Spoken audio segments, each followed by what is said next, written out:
Hi,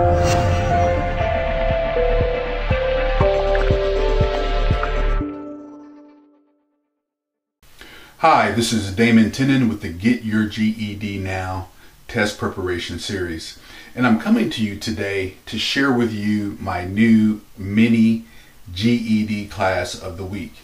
If you signed up on my website, each week you will get an email, and in that email will be a mini GED class tailored to specific parts of the GED test. We're going to be covering math, we're going to be covering science, we're going to be covering social studies, and we're going to be covering the test known as reasoning through language arts, which covers reading, which covers grammar, and also covers an essay. But today we're going to be starting with good old math, because math is really where we find most of our troubles looking at folks in general who are working to take and pass the GED test. So I'm going to take a look at a GED test question here. And one of the things I want to focus on is the concept of the word of. So the concept of the word of.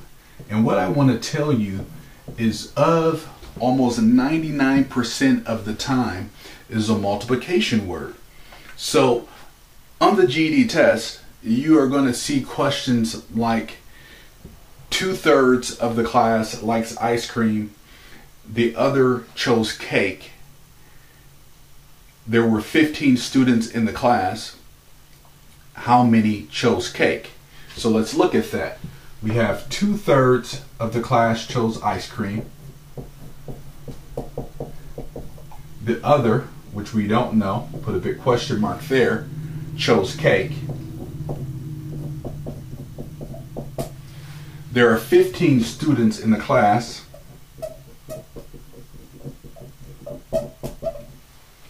How many actually chose cake? And this is a very simple example that I'm giving you, but I'm giving it to you just to illustrate the point. And then the mini practice test that comes along with this mini GED class I'm giving you right now will then give you a little bit more challenging, but giving you an opportunity to use this basic concept here. So 2/3 chose ice cream. We know that. But the question is, how many students chose cake? We don't know. But there's a couple things at work here, and this is where a lot of students who I work with I see getting tripped up. There's a little step between the 2/3 who we know and the fraction that we don't know. We have to look at fractions as being a fraction of the whole number 1. So when we look at the whole number 1, we're looking at 2/3. So if 2/3 chose ice cream, then we can subtract 2/3 from 1/3.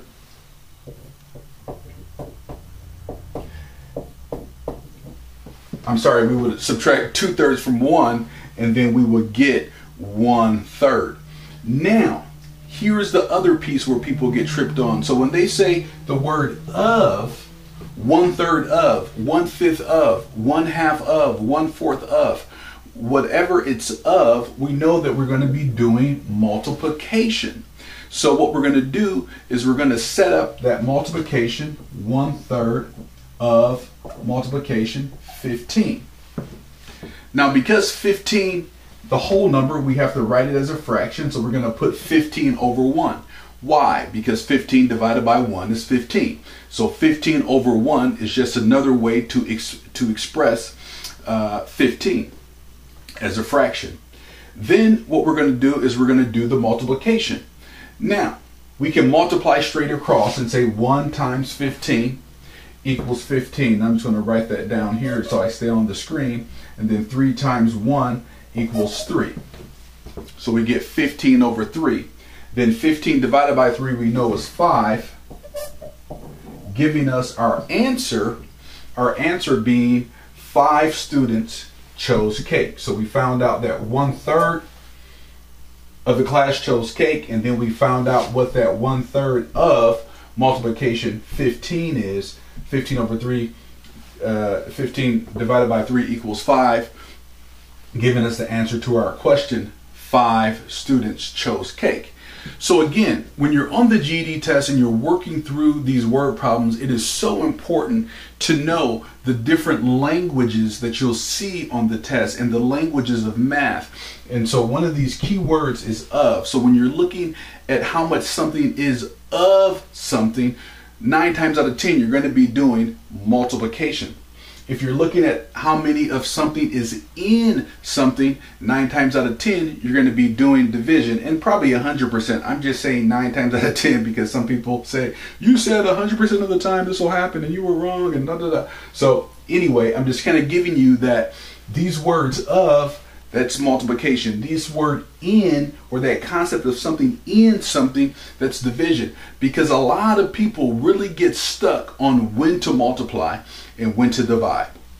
Again, this has been Damon Tennant with the Get Your GED Now test preparation series. If you are interested in breaking through this barrier of math or writing or science or social studies, whatever it is for you, if you are interested in breaking through that barrier, I encourage you to go to www.mygedlive.com and get a copy of the Get Your GED Now test preparation series. The way that I'm breaking this down to you and even more will help you to get to GED success. Thank you very much for your time, and please make sure to take the practice test below this lesson.